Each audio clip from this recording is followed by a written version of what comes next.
Hello friends, स्वागत है आपका मेरी इस वीडियो में। आज मैं आपको इस वीडियो में थोड़ी क्वारीज क्लियर करूंगा जो कि बहुत सारे मैसेजेस आ रहे थे MRSPTU एग्जामिनेशन फॉर्म के रिलेटेड। तो उसकी कुछ क्वारीज हैं जो मैसेजेस आए हैं, उनके सवाल का आंसर दूंगा। और जो भी नेक्स्ट जो प्रोसीजर है अपना एग्जामिनेशन फॉर्म का, उसके बारे में कुछ बातें शेयर करेंगे।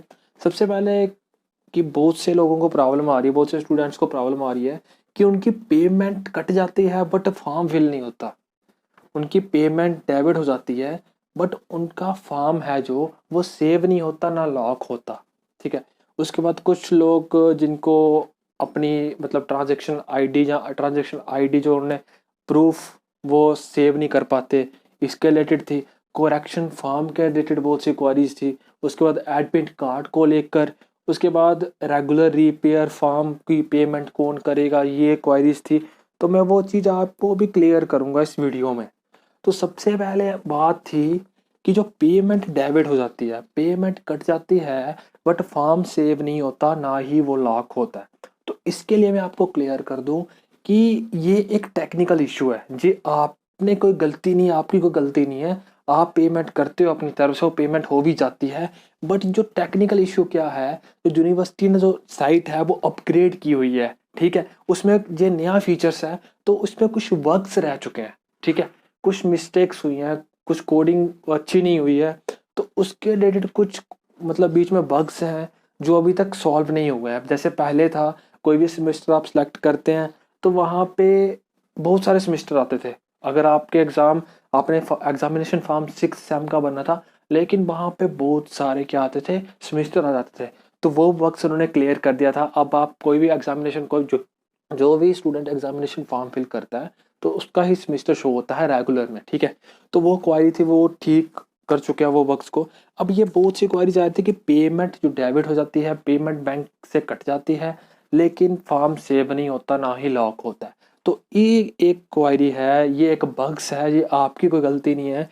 ये अगर आपने पेमेंट की है, अगर आपकी पेमेंट कटी है तो आपको लेट फीस फाइन नहीं पड़ेगा, क्योंकि ये यूनिवर्सिटी के एंड से इशू है, ना कि आपके एंड से इशू है।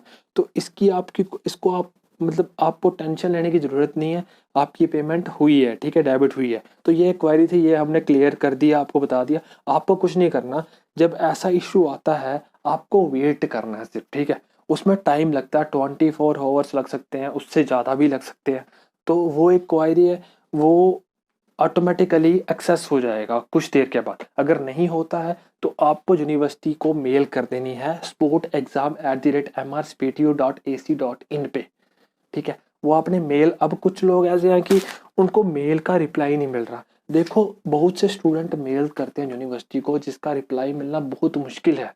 तो आप वर्किंग टाइम में मेल किया करो। जैसे सुबह 10 बजे एक बार कर दी, अगर रिप्लाई नहीं आया 1 बजे कर दी, 3 बजे कर दी।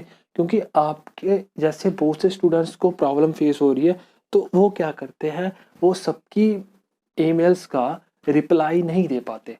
तो इसकी वजह से आपको रिप्लाई नहीं आता। तो ये चीज़ आप, अगर आपको इस चीज़ के रिलेटेड भी अगर कोई क्वायरी और है तो आप कमेंट बॉक्स में लिख सकते हैं, लेकिन मुझे लगता है सफिशिएंट है जितना मैंने आपको बताया। दूसरी चीज़ आती है ट्रांजैक्शन आईडी का प्रूफ कहाँ से मिलेगा अगर हमने सेव नहीं किया। देखो, ट्रांजैक्शन आईडी का प्रूफ आपको नहीं मिल सकता अगर आपने वो सेव नहीं किया है, वो पॉसिबल नहीं है आपको मिलना। लेकिन अगर आपने पेमेंट किया है तो आपको प्रूफ की नीड नहीं है, क्योंकि आपका फॉर्म ऑटोमेटिकली सेव हो जाता है वो, अगर आपने पेमेंट यूनिवर्सिटी को की है।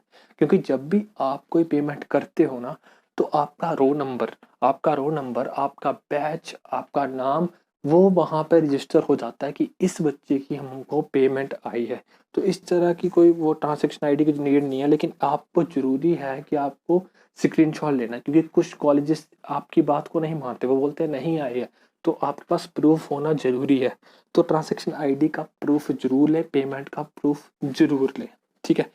तो एक और क्वेरी थी, जैसे कुछ बच्चे जब पेमेंट करते हैं ऑड इवन का इशू है, तो उसका कोई इशू नहीं है, वो आप जैसे उसको खाली भी छोड़ सकते हो, यहाँ आपका इवन, क्योंकि ये सेशन इवन है तो इवन वहाँ पे लिख सकते हो, इसका कोई इशू नहीं है, ठीक है। नेक्स्ट आता है कोरेक्शन फॉर्म। कोरेक्शन फॉर्म की बात बता दूं मैं आपको, अगर आप रेगुलर फॉर्म फिल कर रहे हैं, तो आप करेक्शन कर सकते हैं। वो करेक्शन कैसे होगी, आपने सिंपली जब आपने फॉर्म फिल कर दिया, वहाँ पे अनलॉक का ऑप्शन आता है लेफ्ट साइड। जब आप रेगुलर एग्जामिनेशन फॉर्म खोलोगे, वहाँ पे आपको लेफ्ट साइड पे अनलॉक का ऑप्शन आता है, आपने अनलॉक करना है, फिर आपको 700 रुपीज़ पेमेंट करनी पड़ती है, उसके बाद आपका फॉर्म अनलॉक हो जाता है, ठीक है। वो करेक्शन का कोई इशू नहीं है। अब कुछ मैसेजेस ये भी आ रहे थे कि मेरा जो सब्जेक्ट नहीं है लेकिन फिर भी शो हो रहा है। देखिए वो ऑटो फिल सिस्टम है, वो यूनिवर्सिटी ने ऑटो फिल किया है, आप उसको एडिट नहीं कर सकते। जैसे आपने 6 सेम का वहाँ पे फिल करना है, तो आपका वो ऑटो फिल आ जाएगा, उसमें एडिट नहीं कर सकते आप, वो यूनिवर्सिटी ने किया हुआ है, वो आपके सब्जेक्ट होंगे। अगर नहीं है तो वो ऑटोमेटिकली वो उसका आपका एग्ज़ाम नहीं होगा। वो साइड पे लिखा होता है जैसे इंटरनल एक्सटर्नल जैसे, वहाँ पे नो नो, वो उसका इशू नहीं है। वो आपके फॉर्म दोबारा रीचेक होते हैं एचओडी द्वारा, आपके कॉलेज द्वारा ये फॉर्म रीचेक होते हैं। तीसरी चीज़ आती है एडमिट कार्ड। एडमिट कार्ड का मैं अगर आपको बता दूं, देखो एडमिट कार्ड अभी तो एग्जामिनेशन फॉर्म फिल हो रहे हैं, एडमिट कार्ड तो बाद में आएंगे, लेकिन मैं आपको बता दूं एडमिट कार्ड कैसे डाउनलोड करना है। आपने सिंपली अपनी आईडी ओपन करनी है, जहाँ पे लिखा हुआ है एग्जामिनेशन पे क्लिक करेंगे तो लास्ट में एडमिट कार्ड का ऑप्शन आ रहा है, वो आपने चेक करना है 28 जून के बाद, ठीक है। वो बाद में अभी आएंगे, अभी तो आपके एग्जामिनेशन फॉर्म फिल हो रहे हैं। तो एडमिट कार्ड डाउनलोड करने के लिए आपको सिंपली एग्जामिनेशन अपनी आईडी लॉगिन करनी है, एग्जामिनेशन पे जाना है और जहाँ पे एडमिट कार्ड लिखा हुआ है एडमिट कार्ड पे क्लिक कर देना है, ठीक है। तो इस तरह से आप अपने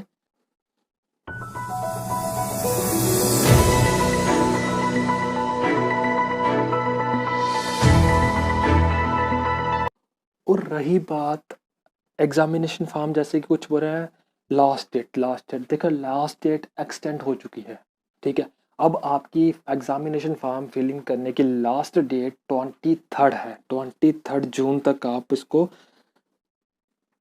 एग्जामिनेशन फॉर्म को फिल कर सकते हैं, ठीक है। ये आपको एक नोटिफिकेशन आपको एक स्क्रीन पे शो होगी, तो इस स्क्रीन में सारा कुछ लिखा हुआ है कि जो प्रॉब्लम आ रही है वो एक टेक्निकल इशू है, ठीक है। टेक्निकल इशू के कारण आप अपना जो फॉर्म है फिल नहीं कर पा रहे हैं, तो ठीक है। ये एक टेक्निकल इशू है, इसमें आपको कोई भी टेंशन लेने की ज़रूरत नहीं है। जो आप पेमेंट करते हैं आपकी पेमेंट कट जाती है और आप लेकिन आपका फॉर्म सेव नहीं होता, लॉक नहीं होता, ये एक टेक्निकल इशू है, ठीक है।